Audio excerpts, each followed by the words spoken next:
Assalamu alaikum wa rahmatullahi wa barakatuh. Our life is a struggle between ignorance and wisdom. Our duty is to find wisdom and be rid of ignorance. When a man sows a field, it takes a number of days for the seeds in the field to germinate. But weeds germinate very, very quickly. The seeds for weeds are very, very small, and the smallest amount of moisture makes them grow. Weeds don't establish a very deep root system. So weeds are entirely, almost entirely, on the surface.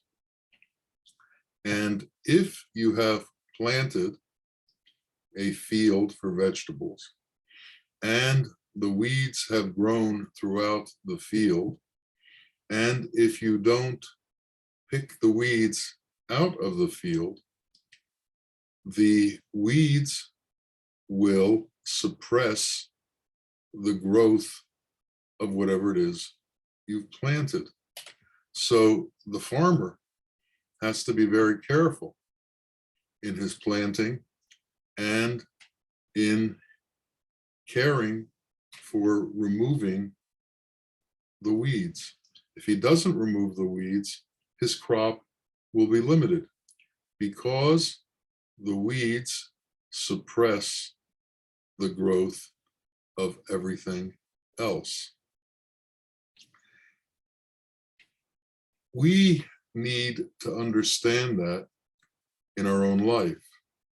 Ignorance suppresses the growth of our wisdom.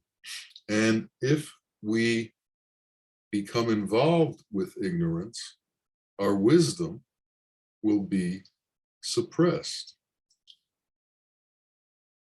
Ignorance is on the surface in the same way that the weeds are on the surface. Ignorance comes from our elemental form. The elements within themselves have arrogance. The elements within themselves have pride and ego. And this is our surface. The mind is elemental, and the mind has these same qualities. The mind has pride and ego and selfishness. Somehow, we individually have to screw through this mind that is enveloped within ignorance so that wisdom can come through. We have to rid ourselves of the qualities of ignorance. We have to rid ourselves of the qualities that the elements bring forth in us. And the food for this ignorance is our attachment to things.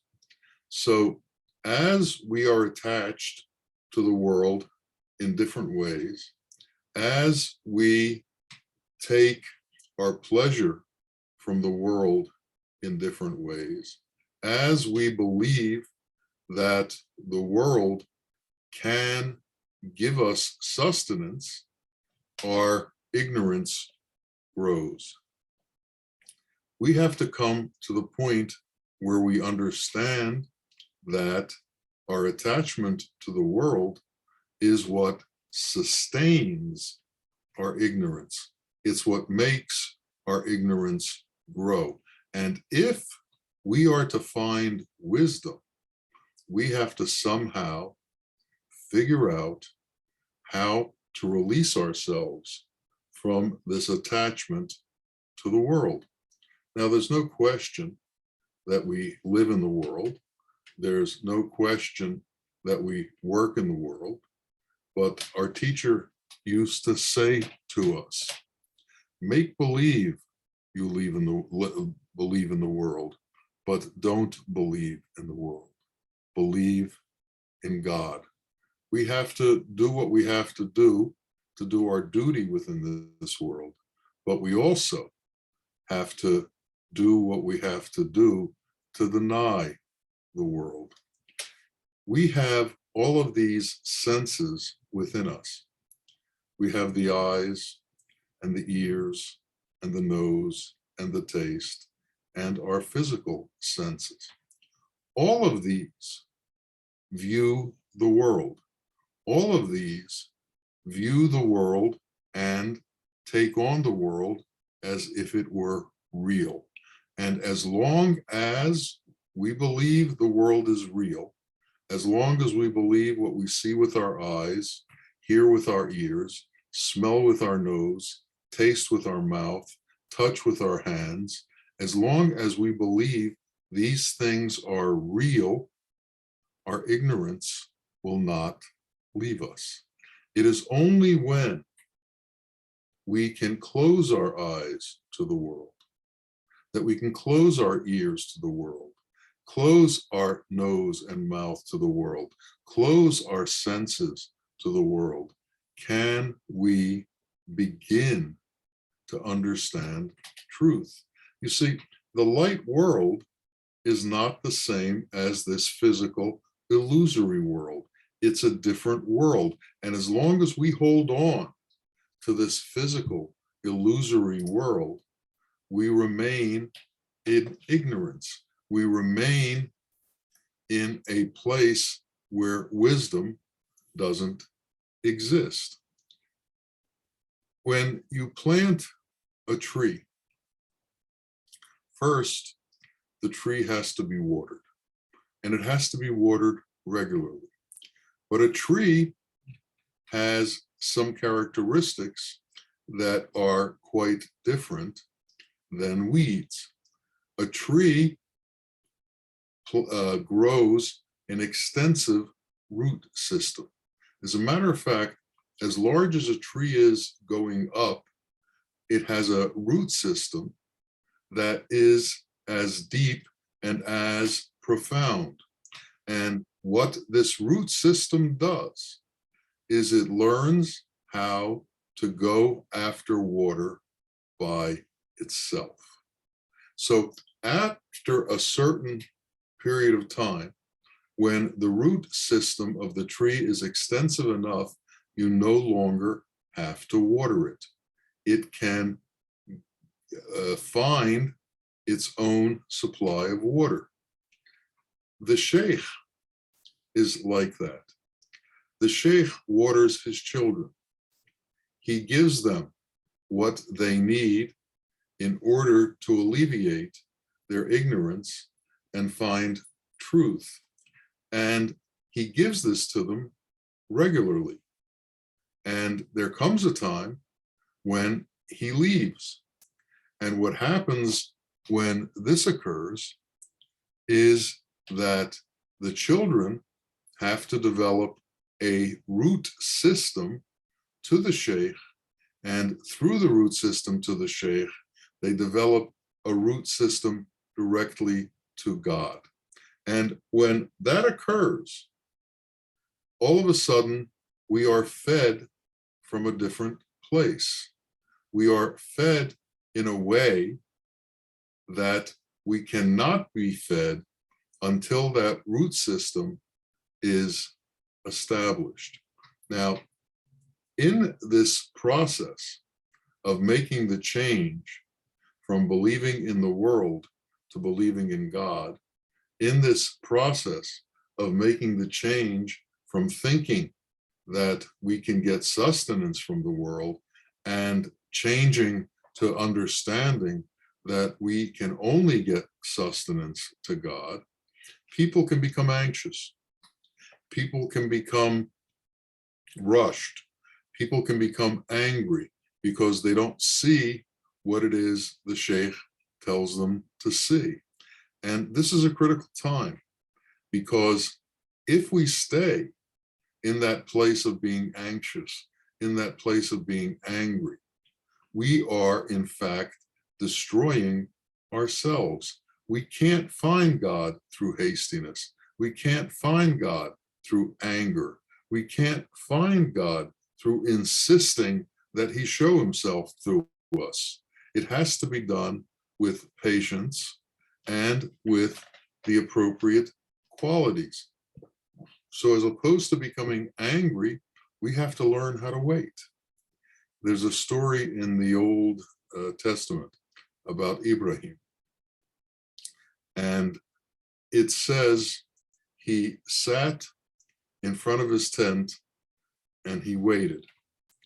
And then in the next paragraph, it says, and then angels came to visit him. Now, it doesn't tell you how long he waited. It doesn't tell you what happened during that wait. It doesn't tell you about his patience, but it just tells you he waited. And in response to his waiting, angels came to see him, and angels brought him news. We have to have that kind of patience. We have to understand that things come to us, not in our time, but in God's time. And that we have to have the faith and the belief system that all of this will occur and we will come to know the truth. The truth is different than falsehood. The truth is like gold. Gold doesn't need to be adorned. Gold shines on its own. Everything else needs to be polished. It needs to be beautified. Gold has it intrinsically. Truth has that same shine, that same beauty intrinsically. Truth doesn't need to be beautified. Truth is beautiful on its own. And when we can recognize that beauty, then we can begin to imbibe that beauty and take that beauty on in us. Different people call that moment of recognition, that moment when we understand that there is this entire universe that we're part of, as opposed to the small world that our mind creates for us. There is this birth into truth as opposed to birth staying in illusion. Rebirth is the dawning of wisdom within us. This is how we are born again. It is through taking on truth as our reality. It is through taking on God's qualities as our reality, as opposed to believing that this world is our reality. And this takes work, and it takes a belief system that has grown and grown and grown, a faith system that has grown and has become stronger and stronger. And it also takes reinforcement from the sheikh over and over again as to what truth is and what God's qualities are. And one of the things that the sheikh does for us, he has within him manifest God's qualities. So you can see within the sheikh what truth is and what God's qualities are in manifest form. Man needs an example. Man needs to hear from man what truth is. And for that reason, Allah sent 124,000 prophets into the world and sent ketubs and other holy ones, awliyas, friends of gods and saints, in order to show us what reality looks like when it is manifest within man, what divinity looks like when it is manifest within man, and what those qualities look like when they are expressed in the actions of man. We need to understand that.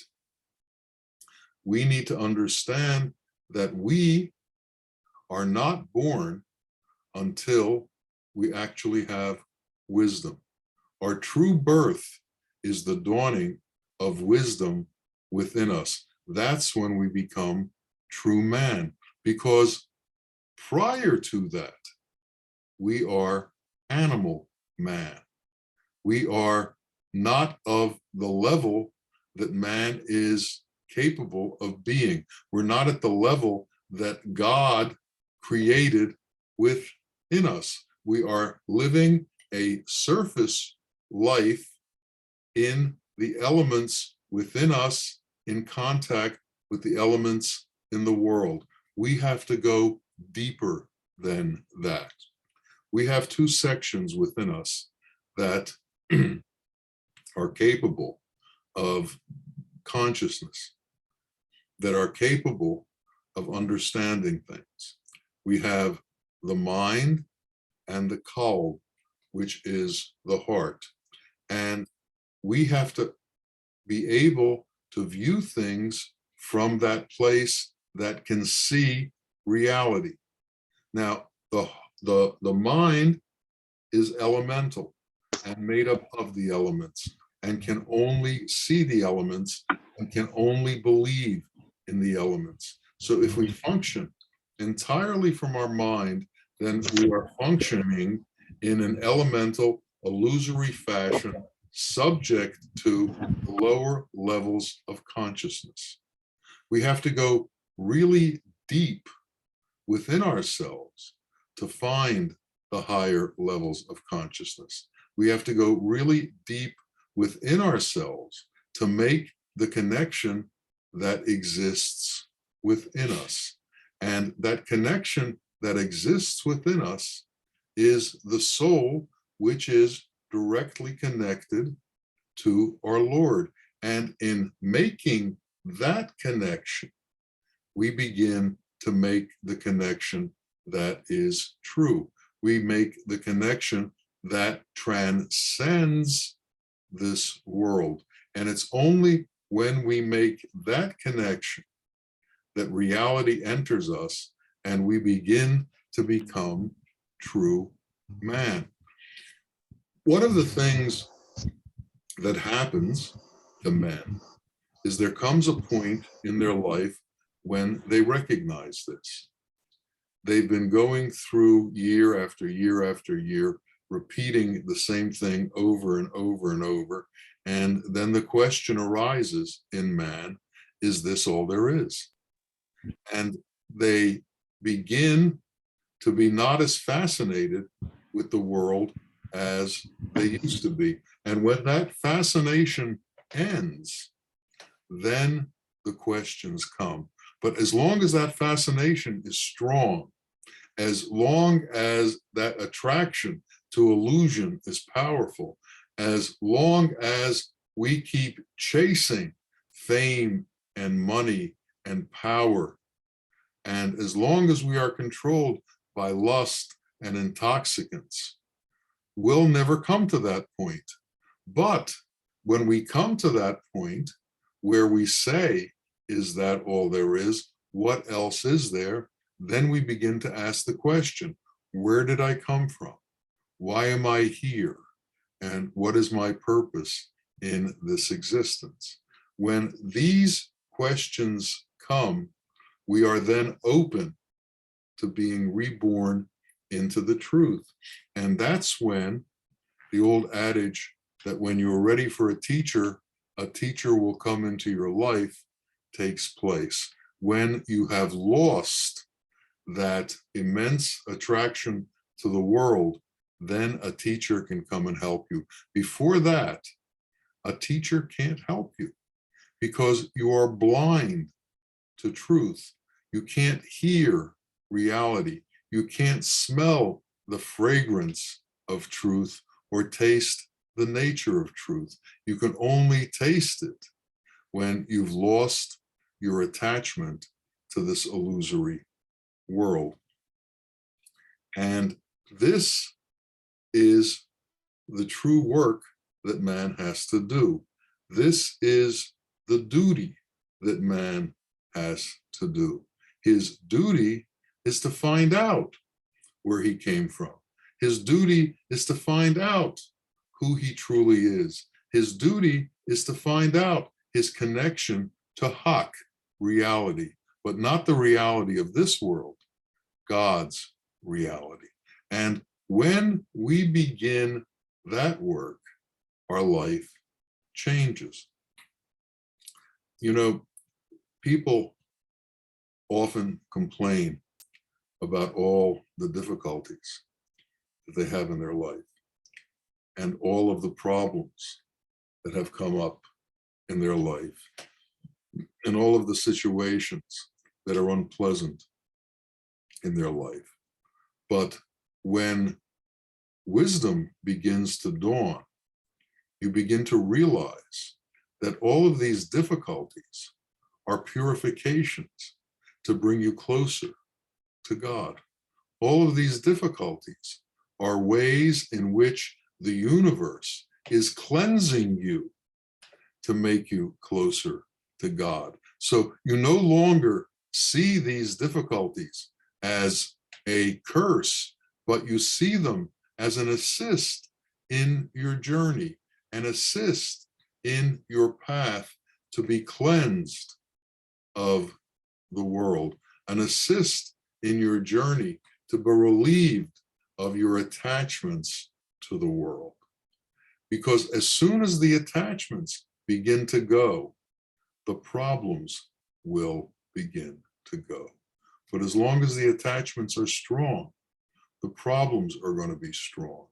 And the influence of the problems is going to be strong. We have to understand the nature of our problems and how minute they truly are, and the smallness of the world that they exist in. And this is the world of our own mind, which only focuses on our individual interactions with things. It doesn't see the larger scope of our existence as a unity within all of creation. And when we begin to see this unity of within all of creation, then these problems begin to become minute, they begin to become unimportant, and we begin to understand our interaction with everything, including God. And we understand that we have to limit our interaction. We have to limit our interaction from everything to God. And as we do this, as we're capable of establishing this, then we become capable of going on this path. Each of us can only stay with the teacher for so long, and then we have to become self-sufficient. We have to become like the tree with the root system that draws its own water. The teacher gives you what he can. He shows you what is true. He brings to you the other reality so that you can give up the reality you've grown up in and the reality you've believed in all your life. He brings that before you. He lays it out in front of you. Then it is our obligation to take that, ingest it, and begin the journey on our own. And this is a never-ending journey. This doesn't have a point where you can say, all right, I've got it all now. It's not like that. It is a constant moving forward through the various steps and stages of truth. It is a constant understanding of God's qualities one at a time and taking them on and then bringing them out in us as part of our actions. If we can do this, we become princes of God. But if we stay in the monkey mind, we become monkey princes. We become princes of the mind, and princes of the mind are doomed to that which happens to the believers in illusion. Inside of us, there is heaven and there is hell. Inside of us, there is good and there is evil. Inside of us are the qualities that belong to Satan and the qualities that belong to God. We have to be able to analyze and differentiate these qualities, and we have to dispense the qualities that belong to Satan from within us. Satan's objective, Satan's intention in this world is to corrupt man. And he uses certain qualities to do that. Intoxicants, lust, falsehood, murder, and lying are his main qualities. And there were arguments about which of these are the worst. And the conclusion was that if you don't have lust and you don't take intoxicants, murder, falsehood, and lying and theft will not come to you. Intoxicants make you open to satanic suggestion. Lust overcomes rational thinking and overcomes your ability to see clearly because you are driven by the passion of your mind. So we need to give up these things. And as we give them up, we can become pure. The objective of this universe is for us to become pure. The objective of our Lord is for us to become pure. The objective of our Lord is for us to come to know him. The objective of our Lord is for us to lose fear and to lose all the difficulties that we have in this world and enter into the bliss of his qualities. What happens is that man is afraid of so many things, and because of that, he retreats to what gives him at least a semblance of comfort. As opposed to facing reality, man hides. And where does he hide? He hides in his religion. He hides in his prayers. He hides in simple things that he begins to believe alter him and take him to a true state. To go to a true state, you have to have wisdom. You can't go to a true state just by repeating rituals or by involving yourselves in rituals. Some people believe they'll find truth because they grow their beards. Some people believe they'll find truth because they grow their hair. Some people believe they find truth because they wear certain costumes.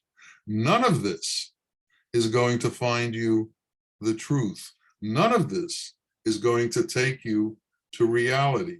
The only thing that's going to take you to reality is to bring yourself to the point where you stop believing in illusion and you start believing in truth. The thing that you'll find about illusion and the thing that you'll find about falsehood is it always needs to be beautified in order for people to believe it. So when people tell you a lie, they embellish it. They tell you all these stories to try and make it true so that you can believe them. This is Satan's work. He embellishes illusion. He embellishes that which isn't true to make you think it is true. But we have to be able to see through that. There's a story of Abdul Qadir Jilani where a voice came to him from the sky and said, Abdul Qadir Jilani, you have been relieved of all your obligatory duties because of your great nature. And Abdul Qadir Jilani immediately said, be gone from me, Satan. You see, Satan hid, trying to indicate that he was godly, and God was telling him these things, which to a saint are obviously false. Now, to one who isn't a saint, and one who has ego, one who has the feeling of I am greater, when anyone tells him something like this, he'll say, well, I deserve this. For all the good things that I've done, I should be relieved of all my obligations. But a saint knows that it doesn't work like that. We all have our obligations to our Lord, and we all must follow through on our obligations to our Lord. And we have to understand what these obligations to our Lord are.